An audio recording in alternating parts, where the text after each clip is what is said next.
Hi everyone, welcome back to my YouTube channel. Bienvenue sur ma chaîne YouTube. Alors, nous continuons avec notre série de l'intégration.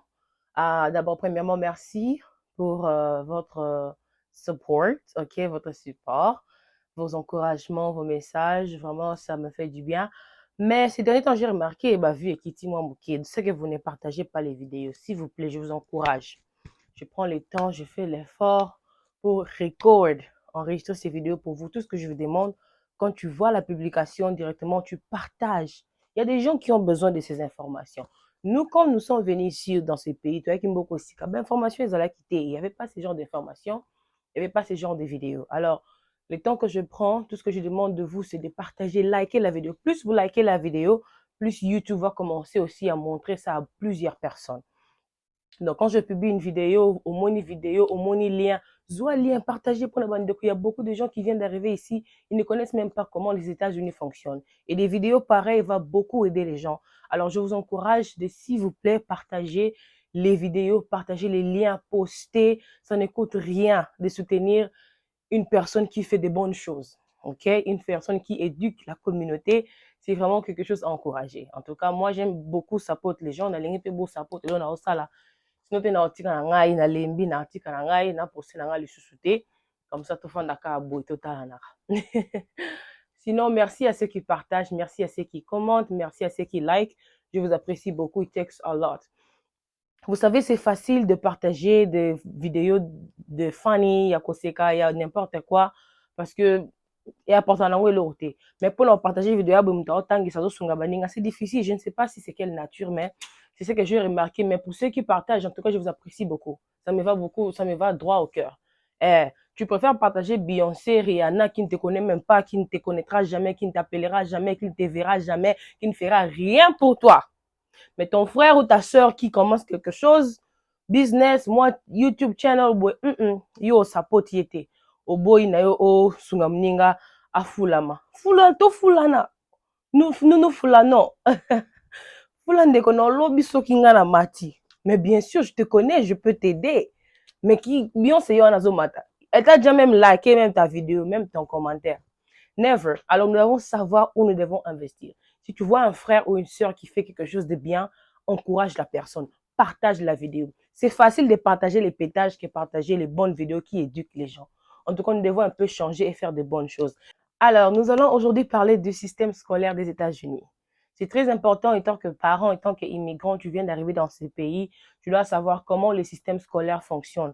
Classe, quand est-ce que les enfants sont à l'école, quand est-ce qu'ils ont des vacances, quand est-ce qu'ils vont étudier, quand est-ce qu'ils ont des sports à l'école, quand est-ce qu'il y a des réunions de parents, c'est très, très important.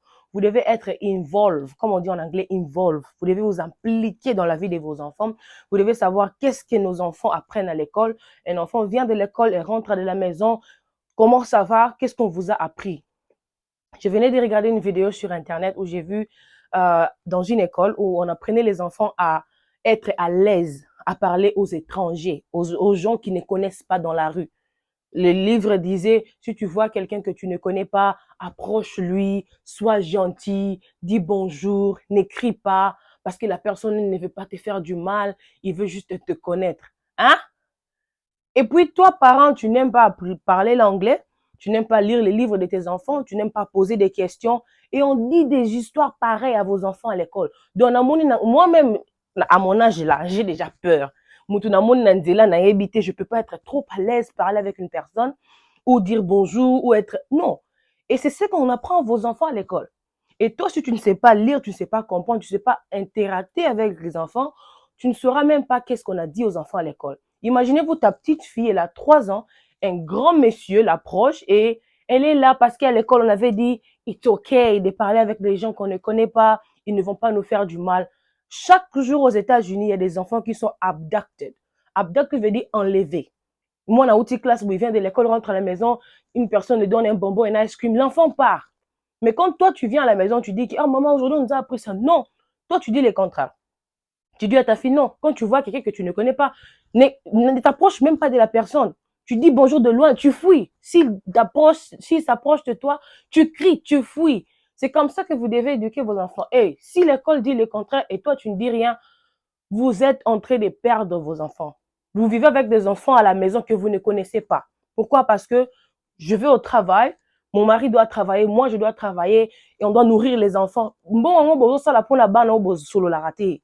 Vous faites de l'argent, vous faites de l'argent pour des enfants que vous ne parlez pas avec, vous ne communiquez pas avec les enfants. Et il vient là, il vient de l'école, il jette son sac directement sur la tablette, pas de communication. Et tu ne sais pas qu'est-ce qu'on apprend à vos enfants à l'école. Et il y a aussi une autre vidéo que j'ai vue d'un teacher à l'école et qui enseignait des petits enfants au niveau de kindergarten, des enfants de 3 à 5 ans. Et elle disait aux enfants, c'est une femme, hein, mais elle disait aux enfants, moi je suis non-binary. Donc je suis ni femme ni homme, je suis là. Mais elle avait de poitrine tout comme une femme. Mais elle disait aux enfants que c'est ok, c'est normal. Tu n'es pas obligé qu'on te dise que tu es un garçon, tu n'es pas obligé qu'on te dise que tu es une fille. Imaginez-vous un enseignant qui dit ça aux enfants. Et l'enfant rentre à la maison, je lui dis, mon garçon vient ici. Oh non, daddy, I'm not a boy, I'm non-binary. Comment est-ce que l'enfant a appris non-binary? À l'école. Comment ça? Et pourquoi? Parce que les parents ne checkent pas. S'il vous plaît, je vous en supplie. Vous qui avez des enfants, développer un peu cette amitié avec vos enfants. Vous savez, en Afrique, hein, on avait peur de nos parents. On n'approchait même pas, on parlait même pas. Yo, fan, ça va pas, binobo sur l'année, vous allez parler quoi? Tu t'assois avec ta maman. C'était rare, c'était des situations rares. Mais quand vous venez au pays, dans des pays étrangers comme ça, où les enfants sont exposés à beaucoup de choses, cherchez à être amis à vos enfants. Cherchez à parler à ses enfants. Cherchez à savoir qu'est-ce qui va, qu'est-ce qui ne va pas. Beaucoup sutuka bana bino ba kotara ba prison. Beaucoup sutuka vos enfants vont commettre des bêtises, des erreurs dans ce pays parce que il y avait pas un parent qui suivait derrière, qui faisait le follow-up, qui parlait avec les enfants. Que oui, il doit y avoir un respect entre les parents et les enfants, mais les enfants ne doivent pas avoir peur de vous comme vous êtes des monstres. Oh, papa va me taper, maman va me taper. Donc, moi, je ne peux même pas parler à mes parents parce que j'ai peur qu'ils vont me faire du mal. Et qu'est-ce qui se passe? Je vais chercher une autre personne où je veux me réfugier. Et c'est pour cela que vous perdez vos enfants comme ça. Ben, têtu, vous ne parlez pas parce que il n'y a pas cette communication-là. C'est juste, hey, dis, si toi. C'est comme ça qu'on a grandi. C'est normal, c'est bon. Oui, ça nous a aidé à être qui nous sommes aujourd'hui. Mais ici, on doit mettre les deux ensemble. Un peu de rigueur et un peu de conversation. Sinon, vous allez beaucoup regretter. Et la première étape dans le système éducationnel, nous avons le pre-kindergarten qu'on appelle le pre-K. Alors, dans le pre-K, on a des enfants de 3 à 5 ans. Donc, si tu as un enfant de 3 à 5 ans, tu ne sais pas dans quelle classe je vais mettre cet enfant, tu dois aller l'inscrire dans les pre-K, pre-kindergarten. C'est une préparation. À partir de là, vous allez descendre jusqu'à ce que l'enfant va terminer ses études. Et pre-K ici, c'est pas moins cher. Hein? C'est déjà, je pense, de 600 entre 600 et 1000 dollars par mois, par enfant. Donc, imagine, toi, tu as beaucoup d'enfants aux États-Unis, assistance sociale, les alaka, il faut que bonne chance, mais il faut réfléchir parce que vous allez devoir payer ça pour vos enfants pour étudier. Donc, si vous avez 3 enfants pour le pre-kindergarten, donc ça dépend de l'école où vous allez le mettre. Donc, disons 800 dollars fois 3. Je ne sais pas, vous gagnez combien au travail pour payer ce pre-kindergarten. Soit vos enfants doivent rester à la maison, ne rien apprendre parce que vous n'avez pas bien fait les calculs. Donc, c'est très important de réfléchir avant d'avoir des enfants comme ça. Et après le pre-kindergarten, on a les kindergarten elles-mêmes, OK? K-school. Alors, le kindergarten, ce sont des enfants à partir de 5 à 6 ans. Quand tu as un enfant ou une fille à partir de 5 à 6 ans, elle est déjà prédisposée à être dans le kindergarten. Tu ne peux pas avoir un enfant de 5 à 6 ans ici au pre-kindergarten. Elle doit être dans le kindergarten, OK? Après le kindergarten, nous avons les elementary school. Elementary school commence de première à 5e primaire, OK? Première à 5e primaire. So, first grade, ici on appelle les grades. First grade, second grade, third grade, fourth grade and fifth grade. Alors, un enfant qui a 6 à 7 ans, entre 6 et 7 ans, doit être à la première primaire, 7 à 8 ans, deuxième primaire, 8 à 9 ans, troisième primaire, 9 à 10 ans, quatrième primaire, 10 à 11 ans, cinquième primaire. Ça, c'est selon les systèmes américains. Je ne connais pas comment ça fonctionne en Europe ni au Congo. Je parle des systèmes américains parce que vous élevez vos enfants ici. Donc, tu as l'âge Yamonanayo, tu regardes l'âge de ton enfant et tu verras dans quelle classe tu peux mettre cet enfant. Après les elementary school, si ton enfant travaille bien, il ira ou elle ira maintenant dans les middle school. OK? Middle school, les appellent high school. Dans les middle school, nous avons les 6th grade, 7th grade, 8th grade. Donc, 6e, 7e, en première secondaire. Alors, dans le 6e là, 11 à 12 ans, il peut être dans le 6e, 12 à 13 ans, 7e, 7th grade, et 13 à 14 ans dans les 8th grade, alright? Si ton enfant continue à bien travailler à partir de 8th grade, elle ira maintenant dans les high school. Là, vraiment, l'enfant commence à grandir, tu as vraiment un adulte à peu près à la maison qui va commencer maintenant à avoir les challenges de high school. Quand ton enfant arrive déjà à ce niveau ici, il faut commencer à être très très fort. Parce que dans le niveau de high school, les enfants sont exposés à beaucoup de choses. C'est un monde où il y a beaucoup de complexes, il y a beaucoup de bullying, ok? Il y a beaucoup d'attaques sur les enfants.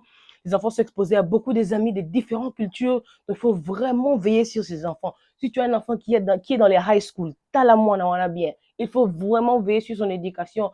Ça commence déjà dès les bas âges, mais ici, c'est un monde qui les prépare déjà au collège, donc elle est exposée. Il faut beaucoup veiller sur les enfants quand ils arrivent au niveau de high school. Alors, ici, le 8e, ok, 8th grade, on va les considérer comme deuxième secondaire, ok, en français dans le monde francophone. Deuxième secondaire, 7e sera première secondaire, ok, première secondaire. 6e est à 6e, ok. Donc, quand il termine première secondaire, deuxième secondaire, troisième secondaire, c'est quoi? Then the child ira dans les high school. Alright? Dans le high school, grade 9, ok? 9 grade, c'est ce qu'on appelle freshman. Oh, quand on enfant dit, maman, mi a freshman. Je suis comme ça, freshman, ok? Et confondre, freshman veut dire, Asana, troisième secondaire, qui est le 9th grade. Ok? Si ton enfant est entre 14 et 15 ans, ils doivent être dans le 9th grade. Si ton enfant est entre 15 et 16 ans, il doit être dans le 10th grade, qui est le quatrième secondaire, ok? Quatrième secondaire qu'on appelle sophomore, ok? Sophomore, I'm a sophomore, ok, in high school. That's what you say. Et 11e, ok, qu'on appelle 11th grade, c'est le cinquième des humanités. Alright? Si ton enfant, ta fille est entre 16 et 17 ans, elle mérite d'être ici. Elle est junior. She's a junior in high school. Or he's a junior in high school. Tous ces trucs ici, je ne les savais même pas quand j'étais arrivé dans ces pays. Ça m'a trop compliqué. Bon, aujourd'hui, je les maîtrise et je vous enseigne. OK? Moi, en cours, ça, on est dans la classe, bon, non. Il faut savoir. Tu es dans quel grade? Et puis, quand les enfants vont faire des inscriptions, ce n'est pas l'enfant qui ira seul. Un parent doit être présent quand tu inscris l'enfant à l'école. Tu sais que moi, en anglais, je l'ai mis dans tel grade, tel grade. C'est très important. Sinon, vos enfants, là, parce qu'ils parlent beaucoup d'anglais, ils vous dépassent, ils vont commencer à vous mentir à l'école. Depuis moi, quand on a junior, et moi, on a les classe, je ne regarde pas les bulletins, tu ne contrôles rien. Et l'enfant est toujours là. Parce que les parents ne contrôlent rien, les parents ne comprennent rien. Et les enfants, ils savent que mes parents ne parlent pas anglais, je peux mentir, je peux faire ça. Mais quand tu es un parent qui est Missunga, tu sais comment comprendre. Les enfants ne vont pas blaguer avec toi. Okay? Il faut avoir l'autorité sur les enfants dans ces pays. Sinon, ces enfants auront de l'autorité sur eux parce qu'ils savent parler l'anglais. Il faut savoir, quand il y a les bulletins, montre-moi ton bulletin. Comment tu as réussi ici? Pourquoi tu n'as pas réussi ici? Qu'est-ce qu'on peut faire pour que tu réussisses? Ces choses, ce sont des choses que moi j'ai expérimentées chez nous. Ok? Quand on était souvent en high school, on partait avec papa à l'école pour prendre nos bulletins. Et ça faisait peur. Parce que papa va partir chez chaque teacher, ok? Parce qu'il parlait l'anglais, on était en Afrique du Sud. Il partira voir chaque teacher là où tu as mal travaillé et pour savoir pourquoi elle n'a pas réussi dans ses cours. Tu vas pas dire que non, ce teacher n'est même pas, teacher ok, on va aller vérifier. Papa ira parce qu'il y avait une salle où tous les enseignants avaient leur table. Après avoir eu le bulletin, tu vas maintenant visiter tous les teachers où ta fille ou ton fils n'a pas réussi. Tu poses la question, pourquoi tu as eu 50% en mathématiques? Qu'est-ce qui ne va pas? Oh non, l'enseignant n'est même pas. Ok, c'est quoi le nom de l'enseignant? Allons voir l'enseignant. Mon père était comme ça. Et si il sent que dans ses cours ici, aux autres, ok, il va prendre un teacher à la maison pour venir nous enseigner. C'était vraiment un père merveilleux. Alors, moi, je dis que je ferai les mêmes avec mes enfants. Si tu vois que ton enfant ne réussit pas dans ces cours-là, il faut savoir pourquoi et comment tu peux l'aider. Ne pas insulter l'enfant ou dire des choses qui vont faire mal, mais chercher comment aider la personne. Parce que, bazaba futur, il y a lobby. Alors, faites la même chose. Surveillez les bulletins de vos enfants. Parlez aux teachers. Posez des questions. Parce que vous avez des enfants qui sont sains à la maison, mais à l'école, ils sont des gangs. Donc, il faut savoir contrôler parce que c'est votre réputation qui est à l'école aussi. OK? Donc, après le junior year, on voit maintenant les seniors. Les seniors, ce sont les enfants qui sont à la 12th grade, qui est la 6e secondaire. Là, maintenant, tu termines pour te préparer au collège ou à l'université. OK? Donc, si ton fils, ta fille est entre 17 a entre 17 et 18 ans, elle peut déjà être dans les high school, dans les seniors, ok? Dans grade 12. Alors, il y a des enfants qui viennent ici en Afrique, âge Poussani, et puis tu regardes l'âge et par rapport à la classe qu'on va te mettre, oh non, vous quittez la classe. Non, tu es encore jeune, il faut expliquer à vos enfants. Ah ouais, classe est en retard, ok? Tu peux même être le plus jeune en classe, mais tu vas étudier, c'est pas un problème. Surtout si tu es au niveau de high school. Va d'abord arranger ton anglais. Tu vas pas dire que parce que j'ai fini déjà mes humanités au Congo, je vais venir ici directement entrer au collège. Avec quel anglais? Il faut rentrer d'abord ici dans les 12 grades ou bien tu fais les GED, ok? Ici, à part les 12 grades, nous avons les GED. Les GED, c'est pour les gens qui ont déjà fini leurs études mais qui n'ont pas obtenu leur diplôme ici, ou ceux qui viennent d'Afrique qui veulent obtenir leur diplôme ici, ils doivent faire les GED. Vous devez aller dans Adult Education, ils vont vous préparer. À partir de ton GED, c'est un diplôme américain. À partir de là, maintenant, tu peux te préparer si tu veux aller au collège ou dans un technical school. Je vais vous expliquer en détail. Quand tes enfants finissent leur 12th grade, qui est leur senior year dans les high school, maintenant, ils sont libres d'aller soit au collège ou soit à l'université. Alors, aller au collège ou à l'université dépend de vos moyens financiers aussi. Très important. Parce que l'université ici, le collège ici, c'est pas facile, si ça coûte. Parce au moins que tu es dans un état où il y a beaucoup de scholarships, comme ici à Maine. Moi, j'ai étudié avec des scholarships. Alors, ça m'a facilité aussi, mais malgré que ma première année, j'ai payé mon Minerval avec cash. Je l'ai fait travailler et puis payer mes études. Et puis, comme j'aimais les sports, j'étais dans l'équipe de basket de l'école. Je jouais au sport. C'était too much pour moi. OK? Pourquoi? Parce que tu es ici, maman ne travaille pas encore, papa était en Afrique. Vous avez tout ça, ça dépend maintenant de toi, de comment tu es déterminé. Il y a des gens qui abandonnent au milieu à aucune autant en classe statique. Mais moi, parce que mon père me disait toujours, tu dois étudier, tu dois étudier. J'ai foncé, j'étais vraiment déterminée. Je me disais, je dois terminer mes études. Maintenant, tu dis, regarde, tu dis que les collèges coûtent tel montant, l'université coûte tel montant. Qu'est-ce que je peux afford? Et tant que parent, quand vos enfants, ne soyez pas trop excités quand vos enfants finissent les high school et beaucoup de temps en ami sur qui va payer les Minerval. Pendant que ton enfant est déjà dans les 6th grade, ok? Si ton enfant est déjà dans les 10th grade, 9th grade, à côté high school, commence déjà à réfléchir comment est-ce que cet enfant va aller au collège? Comment est-ce que cet enfant va aller à l'université? Qu'est-ce que l'enfant veut étudier? Comment on peut l'orienter? Vous ne réfléchissez pas sur ça. Certains parents, c'est pas tous les parents. Et quand l'enfant arrive ici, à gradué, et, ok, maman, I want to go to college. College en haut combien? Pourquoi? Parce que manque de préparation. Quand l'enfant était ici au début, il fallait déjà commencer à préparer les Minerval. Imaginez, vous avez trois enfants qui sont high school, bah, 6 classes. Qui va aller au collège en premier? Qui va rester à la maison? Vous voyez? Donc, ce sont des choses qu'il faut déjà commencer à réfléchir. Parce que le collège n'est pas moins cher, ni l'université. C'est pour ça que vous voyez qu'il y a des gens qui commencent d'abord au collège et puis partent à l'université si possible.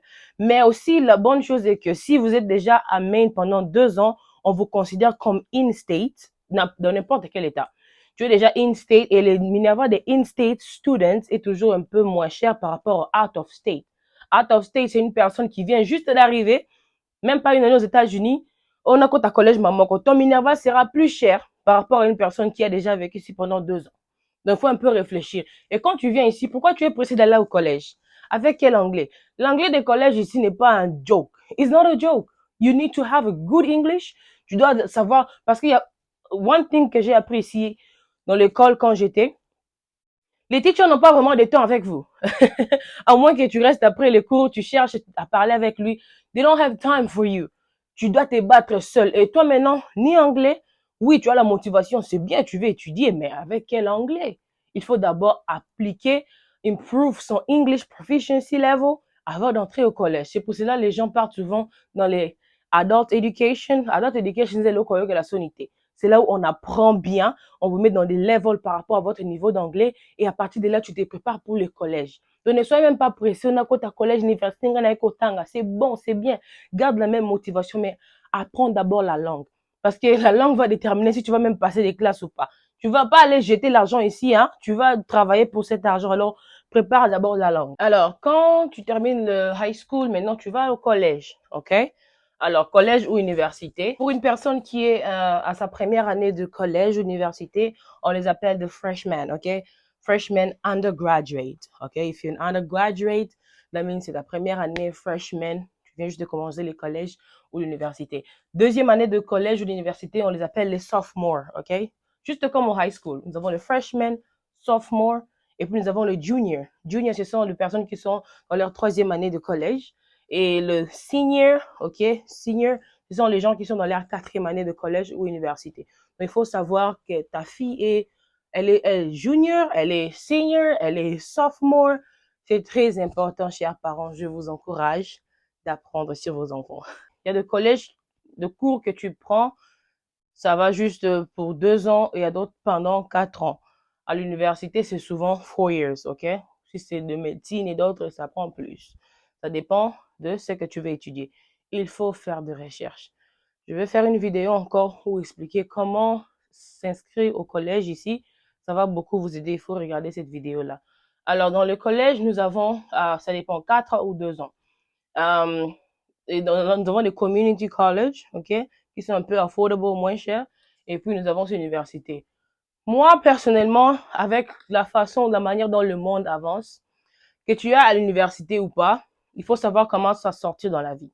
Si tu arrives que tu n'arrives plus à étudier, tu n'as plus de l'argent, n'aie pas honte. En tout cas, n'aie pas honte, hein. Parce qu'à la fin, quand on étudie comme ça, c'est pour avoir un bon boulot et puis chercher de l'argent. Et toi, si tu n'as pas eu l'occasion d'étudier, il ne faut pas avoir honte. Si tu sais comment chercher de l'argent, vas-y, fais-le. Aller à l'école n'est pas obligatoire, mais avoir l'éducation est très important. L'éducation ne s'obtient pas seulement au collège ou à l'université, mais l'éducation peut s'obtenir partout. Moi, je conseille toujours aux jeunes, si ce que tu veux faire dans la vie nécessite l'université, vas-y, étudie.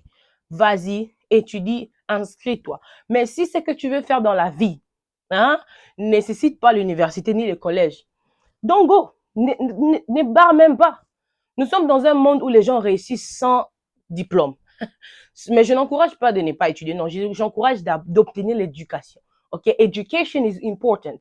I'm not saying you must go to school, but you must get an education. Okay? C'est two different things. Deux choses différentes. Alors, si c'est que tu veux étudier ne nécessite pas l'université, ne pars pas, ne pars pas, ne pars pas te tuer, prendre les dettes, parce que la plupart des étudiants qui sont ici, soit elles travaillent dur ou ils travaillent dur pour payer ces minervales, et puis ils vont à l'école, et puis soit ils ont des student loans. Les student loans, là, ça va nyongo, ou ici, là, jamais. Ce sont des dettes qu'on va te donner, tu étudies, et puis après, tu dois commencer à repayer la banque. C'est pas facile, hein. Tu vas te retrouver que tu es marié, tu as des enfants, tu continues à payer les student loans. Alors, il faut bien examiner son choix dans la vie, ce que tu veux étudier, ce que tu veux faire. Et si tu sens que je vais être médecin, bien sûr, un médecin a besoin d'être à l'école. Tu dois aller à l'école. Si tu veux être un fashion designer, tu peux ou ne pas aller à l'école si c'est un talent que tu as. Si c'est quelque chose que tu veux apprendre là, tu vas aller à l'école. Alors, ça dépend vraiment de ce que tu veux faire dans la vie avant d'aller à l'école. Parce que nous sommes dans un monde, si tu n'es pas allé à l'université ou là, tu es bourrique. Il y a des gens qui sont plus intelligents que certaines personnes qui sont allées à l'université. Parce qu'il y a des gens qui partent à l'école pour apprendre et des gens qui partent à l'école pour obtenir des bons points, des bons grades. Alors, il faut savoir ses motivations avant d'aller s'inscrire à l'école. C'est très important. Sinon, tu vas perdre toute une année, 4 ans, 3 ans, et tu sors là, tu n'as rien à faire. Et nous allons parler aussi des internships parce que c'est très important. C'est une chose que beaucoup de jeunes ici ignorent. Vous allez voir un étudiant, un enfant qui va au collège, à l'université, à ici classe, il termine ses études, après, il n'y a pas de boulot. Ce n'est pas parce que tu as un bachelor degree, un master degree que je vais t'embaucher dans ma compagnie. Non, on a besoin de gens qui ont des expériences. Oui, tu as ton diplôme, félicitations, mais c'est quoi l'expérience que tu as? Et c'est l'étape que beaucoup des étudiants sautent. Au CLC class, tu vas à l'école, mais tu n'as pas fait ton internship, les stages. C'est très important de faire les stages. This is a very important step to not skip at school. While you're at school, find an internship to do. It's very important. I'm not going to hire you because you have a diploma, you have a master's degree. I want your skills. I want your capacities so I can hire in my company. So very important as students who are graduating. I see most of you graduating, but the jobs you're doing, it's not worth it. It's not worth your degrees. Why? Because quand tu termines les études, you didn't find the job right away. Because when I look at your resume, I don't see any experience. I don't see any internship. I don't see any reference. So why am I going to hire you? So you guys need to think about that. While you're at school, find a place to intern. And what happens is maybe the place you're going to do the internship, là où tu vas faire la stage, c'est là où on va t'embaucher. Because you have experience. Because we will be like, oh, well, how do I get experience? How do you expect? We expect you to go get an internship and do your internship. That's how you get experience. Au collège et à l'université, nous avons 3 semestres. OK? Alors, le premier semestre commence au mois de janvier jusqu'au mois de mai, qu'on appelle les spring semester. OK? Spring semester starts in January to May. So, chaque semestre a 4 mois in between. If I'm not mistaken, si je ne me trompe pas. Et le deuxième, c'est le summer. Summer semester commence from the month of May jusqu'au mois d'août. Le summer semester, il y a beaucoup des étudiants qui sautent, ce n'est pas obligatoire. Tu peux ou ne pas prendre les classes au summer. Si tu sens que tu veux terminer tes études vite, tu n'as pas besoin de traîner là-bas, tu prends des summer classes. Parce que quand tu prends un break entre spring et fall, tous ces 3 mois, 4 mois, tu laisses ça vide, tu vas encore traîner à l'école. Donc, si tu sens que tu veux terminer, tu peux prendre un full time au lieu d'être part-time student. Tu prends encore des classes au summer, ça va t'aider à terminer plus vite. Et puis, après le summer, nous avons le fall semestre qui est le dernier. Et le fall commence au mois d'août jusqu'au mois de décembre. Là, c'est pour clôturer l'année. Quand tu termines, là, on rentre encore dans les cycles de spring semester. Donc, quand vous avez des enfants à l'école, ils te disent que, oh non, classe est non, tu dois savoir les calendriers de tes enfants à l'école. Parce qu'il y a des enfants qui peuvent vous mentir, tromper,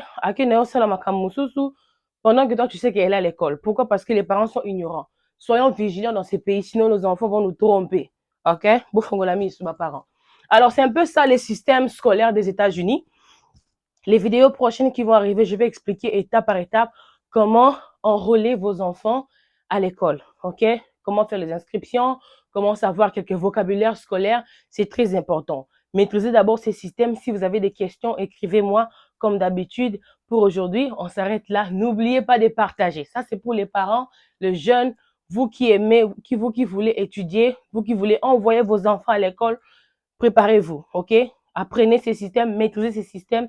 Si tu as déjà des enfants au high school, commence déjà à te préparer pour leur collège. Parce que le collège n'est pas moins cher, le collège est très cher. Université même, n'en parlons pas. Donc déjà, commencez déjà à avoir ces conversations avec vos enfants. Qu'est-ce que tu veux étudier? Ça prend combien de temps? C'est combien les minervales? Tout ça, c'est très important. Mais si tu es l'enfant de Kakabozo, c'est la Kakamon là au diplôme, et puis après, tu ne sais pas comment payer les minervales, c'est pas responsable de notre part. Alors, je vous encourage de vraiment communiquer avec vos enfants et puis savoir où placer vos enfants par rapport à leur âge. Alors, pour Nalilo Tosuki Awa, que Dieu vous bénisse.